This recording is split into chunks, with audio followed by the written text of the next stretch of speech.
Resolution 2231 adopted 10 years ago. The JCPOA was a unique instrument, manifestation of an approach based on dialogue, diplomacy, and pragmatism. It was the outcome of painstaking and arduous, yet constructive negotiations. It charted a roadmap to comprehensively address the concerns of the parties concerned by clearly defining their relevant obligations and responsibilities.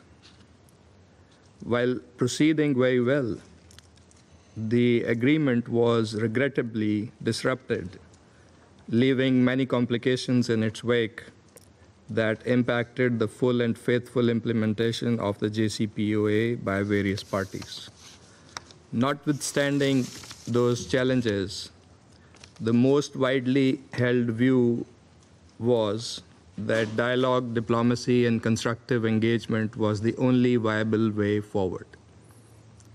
That view was still there and was indeed back in play with the negotiations between Iran and the United States facilitated by Oman, till it was violently disrupted by the unlawful and illegal military attacks on the IAEA safeguarded Iranian nuclear facilities. These military strikes also impeded the IAEA's crucial verification functions in Iran. Pakistan has expressed its clear position on these developments in this chamber and elsewhere over the past 2 weeks. Our leadership has also remained actively engaged with counterparts from many other countries during this period. Madam President, what we have witnessed should never have happened. Even now, it is our firm belief that these actions should not be allowed to further complicate the peaceful resolution of long-standing issues, as well as the full and effective implementation of Resolution 2231. We reaffirm our support for the resolution of the Iranian nuclear issue through peaceful means, diplomatic engagement, and sustained dialogue. Pakistan advocates the preservation and renewal of the JCPOA or its substitution by an equally sound agreement that is acceptable to all sides before it expires in October this year. The IAEA is the institution responsible for verifying compliance with the respective nuclear safeguards obligations of member states. It is mandated to do so in an objective, impartial, and credible manner, purely on technical grounds. The IAEA must be enabled to fulfill this statutory function. We believe that verification activities by the IAEA should continue unimpeded. The IAEA must continue its work in an impartial and apolitical manner to provide objective reporting and credible information regarding the issues under its purview.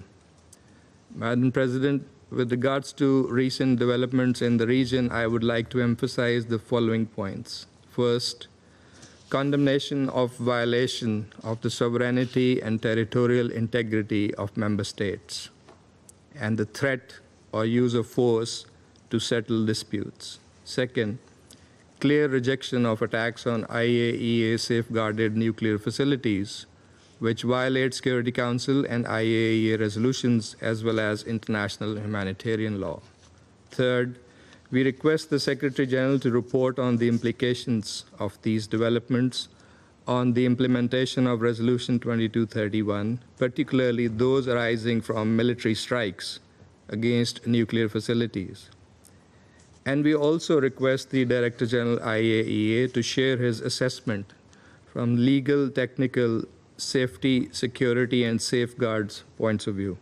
Fourth, we urge sustained cessation of hostilities and a permanent ceasefire to allow resumption of dialogue and verification activities by the IAEA.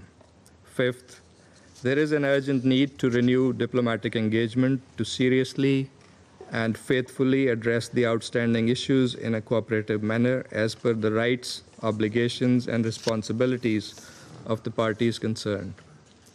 Madam President, we welcome the announcement of the ceasefire understanding between Iran and Israel, and we expect this to be fully respected.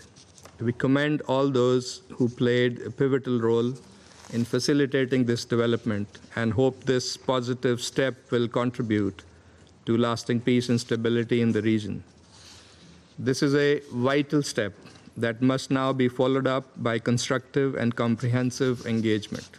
Pakistan firmly believes that all disputes must be resolved in accordance with the principles of the UN Charter and international law, including respect for sovereignty and territorial integrity.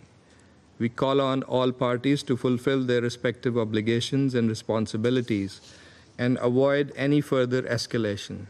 Most importantly, the trust and confidence in the diplomatic engagement that was damaged by the unprovoked aggression must be meticulously restored.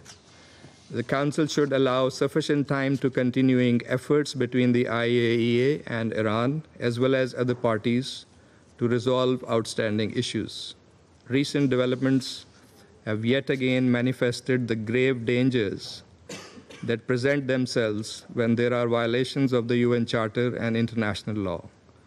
The cost of seeking to resolve issues through military means is more than evident. The region, and indeed the whole world, cannot be held hostage to such adventures, dangerous precedents, and spiraling escalations. Diplomatic engagement and the resumption of dialogue are the best means to resolve all outstanding issues. Diplomacy has delivered previously, and with the necessary political will, it can certainly deliver again. Lastly, allow me to inform the Council that following up on the draft resolution circulated by China, Pakistan, and Russia on Sunday, we have updated and revised the text to reflect the latest developments, including the ceasefire, and have circulated it to Council members. Securing the ceasefire was one of the primary objectives of the draft resolution, in addition to calling for a negotiated settlement of the Iranian nuclear issue and promoting respect for international law under all circumstances. We will engage constructively with fellow members on the text of this draft resolution with a view to arriving at a consensus outcome, signifying the Council's support for sustained ceasefire and sustained dialogue and diplomatic engagement for a lasting solution. I thank you. I thank the representative of Pakistan for his statement, and I give the floor to the representative of the United Kingdom. Thank you, President. And I thank Under-Secretary General De Carlo, Ambassador Lambrinidis, and Ambassador Zboga for your briefings. Let me start by welcoming the announcement by President Trump of a ceasefire between Israel and Iran. But the situation remains extremely fragile. We call on all sides to respect the ceasefire in full. Our priority remains stability in the Middle East, and we are clear that restarting this conflict is in no one's interest. Now is the time for a return to diplomacy. We, along with our partners, are clear that only diplomacy can achieve a durable solution to the Iranian nuclear threat. We urge Iran to take this opportunity